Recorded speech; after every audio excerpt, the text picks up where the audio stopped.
Hello everyone, welcome in Team Divana ISN Gate. Myself Kuldeep Singh Rathod. Gate 2020 All India rank 29. Gate 2019 I secured All India rank 478. Currently I am pursuing my MTech from IIT Delhi and also working as an online faculty on various online institute.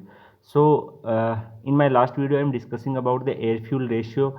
If you didn't watch this video till now, then first go and check those video and finish your all previous lectures and then came to this video. In this video I am going to discuss about the diesel fuel injections. It was very important topics and sometime numerical will be directly asked in this concept, so I am going to discuss it. So guys आपको सबसे पहले जो चीज़ समझनी है वो ये पता होना चाहिए कि जो डीजल होता है, डीजल इंजन, इसमें हम फ्यूल इंजेक्टर के जो फ्यूल इंजेक्टर है उसके मीडियम से हम फ्यूल को इंजेक्ट कराते हैं रेदर देन हम स्पार्क प्लग का यूज करते हैं। स्पार्क प्लग का यूज हम किस में करते हैं?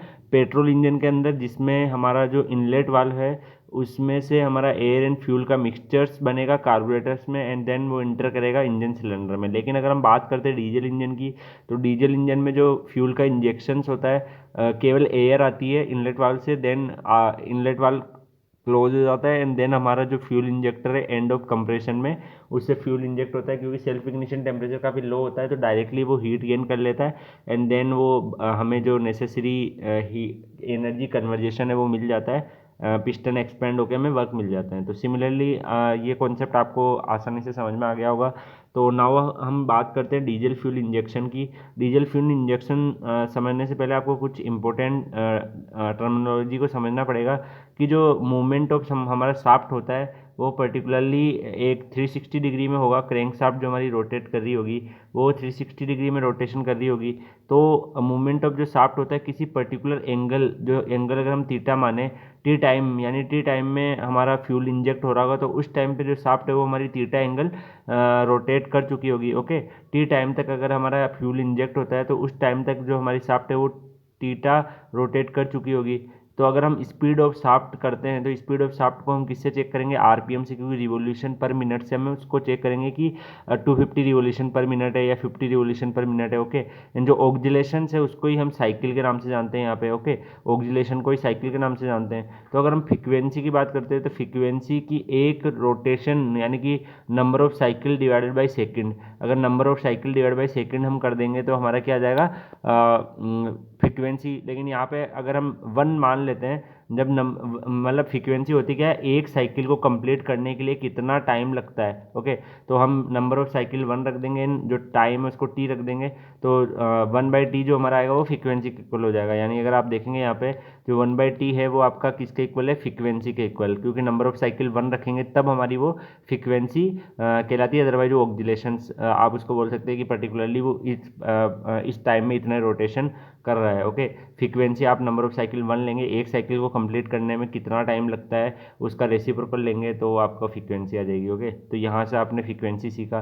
देन अगर हम बात करते हैं, मान लीजिए कि आपका जो टाइम है थीटा जो है वो आपका नंबर ऑफ रोटेशन है, मतलब कितना रोटेशन उसका हो चुका है, एंड 60 आपका आपने उसको सेकंड में कन्वर्ट कर लिया। यानी मान लीजिए मिनट आरपीएम, क्योंकि रिवोल्यूशन पर मिनट ले रहे थे हम, तो उसको हम अगर 60 से डिवाइड कर देंगे तो हमारा वो पर्टिकुलरली किस में आ जाएगा? सेकंड में। क्योंकि थीटा काफ़ी स्मॉल है हमने कंसिडर किया तो थीटा/60 लिख देंगे। कहीं पे भी इसका यूज नहीं आएगा, टी का थीटा/60 का कहीं यूज नहीं आएगा, पर जनरली एक्सप्लेन किया हुआ है। देन सेकंड, अगर आप डेंसिटी की बात करते हैं तो डेंसिटी आपकी, आप जानते हैं कि मास डिवाइडेड बाई वॉल्यूम होता है। लेकिन हम यहाँ पे वॉल्यूम को भी वॉल्यूम पर सेकंड यानी वॉल्यूम फ्लो रेट ले रहे हैं और मास फ्लो रेट ले रहे हैं, तो दोनों में सेकंड आएगा, सेकंड से सेकंड कैंसिल, तो m/v आपका डेंसिटी यानी इक्वेशन आपकी बैलेंस हो रही है। तो हम यहाँ पे मास फ्लो रेट पर second divide by volume flow rate पर सेकंड लेंगे। अब हम बात करते हैं वेलोसिटी C2 की। तो ऑलरेडी हमने इनकम्प्रेसिबल के केस में हमने वेलोसिटी का फॉर्मूला पढ़ा था, C2 is equal to 2p1 - p2 divide by rho density. Okay, तो ये हमारी इक्वेशन नंबर 3 आ गई। अब हम बात करते हैं, अगर वॉल्यूम पर सेकंड हमें कैलकुलेट करना है, क्योंकि यहाँ पे हमें वॉल्यूम पर सेकंड चाहिए। लेकिन हमें इंजन की ब्रेथिंग कैपेसिटी से हमें पता चलता है कि एक साइकिल में वो कितना वॉल्यूम लेता है, एक साइकिल में वो कितना वॉल्यूम लेता है वो हमें पता है। एंड नंबर ऑफ साइकिल पर सेकंड वो भी हमें पता लग जाएंगे, नंबर ऑफ साइकिल पर सेकंड हमें पता लग जाएंगे।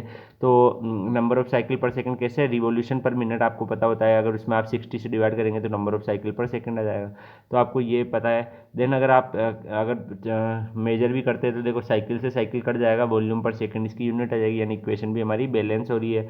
देन अगर आप इसको डिनोट करना चाहें नंबर ऑफ साइकिल पर सेकंड, जो हम ऑलरेडी डिस्कस किए हैं, इसको आप फ्रीक्वेंसी के इक्वल रख सकते हैं या फिर 1/t के इक्वल रख सकते हैं। ओके, फ्रीक्वेंसी या फिर 1/t, नंबर ऑफ साइकिल पर सेकंड को आप फ्रीक्वेंसी के इक्वल रख सकते हैं, क्योंकि एक सेकंड में कितने नंबर ऑफ साइकिल होता है वही आपकी फ्रीक्वेंसी, या फिर एक साइकिल को कंप्लीट करने में कितना टाइम लगता है वो भी आपकी फ्रीक्वेंसी को डिनोट कर रहा है। तो ये आपने वैल्यू पुट कर दी है, दोनों ही आपके लिए वैलिड है, इस ब्रैकेट इंपॉर्टेंट है, इसको आपको ध्यान में रखना है। देन आप अगर बात करते हैं वॉल्यूम, वॉल्यूम पर साइकिल अगर आप कैलकुलेट कर लेंगे तो आपको वॉल्यूम पर साइकिल निकालना, तो ये जो टी है वो ये वॉल्यूम पर सेकंड से मल्टीप्लाई हो जाएगा, क्योंकि यहाँ पे डिनोमिनेटर में है तो यहाँ से मल्टीप्लाई हो गए न्यूमरेटर में आ जाएगा, तो वॉल्यूम पर सेकंड हो जाएगा। ओके, ये ध्यान रखना है। देन इसके बाद ये जो फॉर्मूला है ये आपका आइडियल साइकिल के लिए है, लेकिन अगर आप बात करेंगे एक्चुअल साइकिल की, तो एक्चुअल साइकिल में वेलोसिटी जो लेते हैं वहाँ के हिसाब से सी डी यानी कोफिशिएंट ऑफ डिस्चार्ज भी आ जाएगा। बस आपको इस फॉर्मूले से कोफिशिएंट ऑफ डिस्चार्ज को मल्टीप्लाई कर देना है, तो आपको जो साइकिल है वो एक्चुअल साइकिल मिल जाएगा।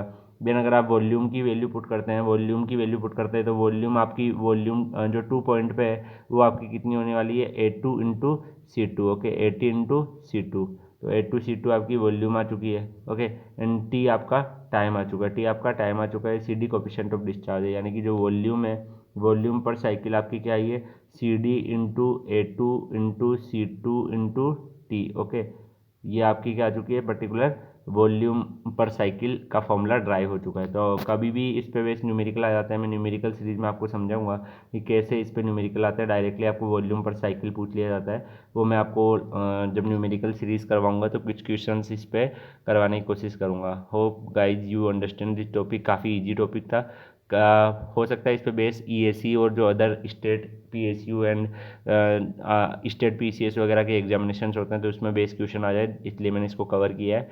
गेट में क्वेश्चन आने का काफ़ी कम चांस है, लेकिन फिर भी आपको कॉन्सेप्ट पता होना चाहिए। अगर आपको पता है तो श्योरली आप अगर कहीं पे और इसका यूज करके कुछ क्वेश्चन दिए तो आप इजीली इसको सोल्व कर सकते हैं। Okay, good luck guys and see you soon in next video.